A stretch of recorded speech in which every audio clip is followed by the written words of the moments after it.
আমাদের নিয়োগ প্রক্রিয়া নিয়ে আপনারা জানেন এত কেস হয়েছে যে শেষ পর্যন্ত বিষয়টি আসলে কোন জায়গায় দাঁড়িয়ে আছে সে বিষয়টি বোঝা অনেক সময় কঠিন হয়ে যায়। আমার দপ্তর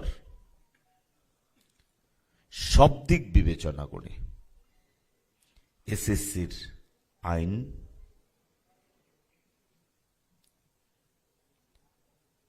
উচ্চ ন্যায়ালয়ের রায়, সরকারের মানবিক দৃষ্টিভঙ্গি, সমস্ত দিক দিয়ে বিচার বিবেচনা করে যথাযথ পদক্ষেপ অতি দ্রুত গ্রহণ করা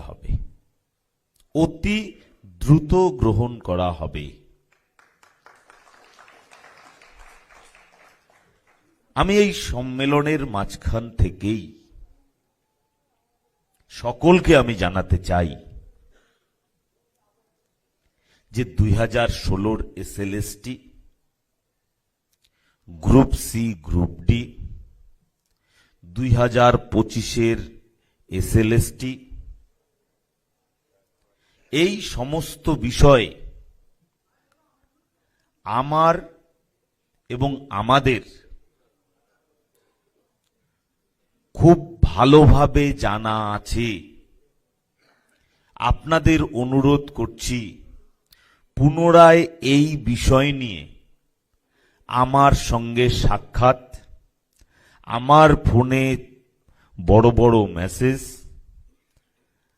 আমার মেইলে অজস্র মেইল আর করবেন না, এই অনুরোধটুকু রাখছি। বিষয়গুলো আমাদের পুরো জানা, কারণ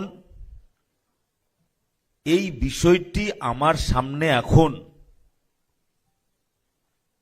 সবচেয়ে বড় একটি দরজা। এই দরজাটা ভেদ না করলে আমি এর পরের ঘরে আমি যেতে পারছি না, এটাকে আমার ভেদ করতেই হবে। তো সেই কারণে এই দরজা খোলার জন্য আমরা নিরন্তর প্রয়াস করে যাচ্ছি।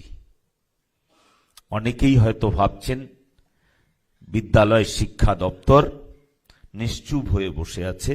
আমরা নিশ্চুপ হয়ে বসে নেই।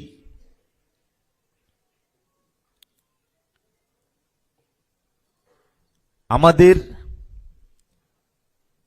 দপ্তর সমস্ত দিক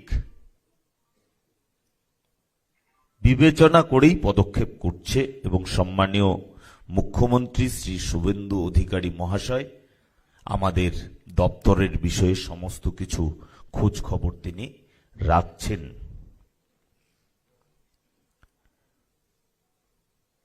আমাদের এই সরকার মানবিক দৃষ্টিভঙ্গি নিয়ে চাকুরির বয়স 5 বছরের জন্য বাড়িয়েছেন বা একটা শিথিলতা দিয়েছেন, এক্সটেনশন দিয়েছে। যারা সেই বয়সের আছেন, যারা এখনো এসএসসি বসতে পারেননি বা হয়তো বা 15-20 বছর আগে একবার বসেছেন তারপরে আর সুযোগ পাননি, তাদের সকলের কাছে আমার আবেদন, আপনারা পুনরায় প্রস্তুতি নিন। এই দরজা ভেদ করার পরেই পরবর্তী দরজার জন্য আমরা পরীক্ষার দরজা সকলের জন্য খুলে দেব এবং আপনাদের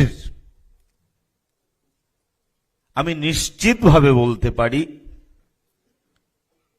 আমাদের এই সরকার জনগণের আশীর্বাদে প্রতিষ্ঠিত হয়েছে।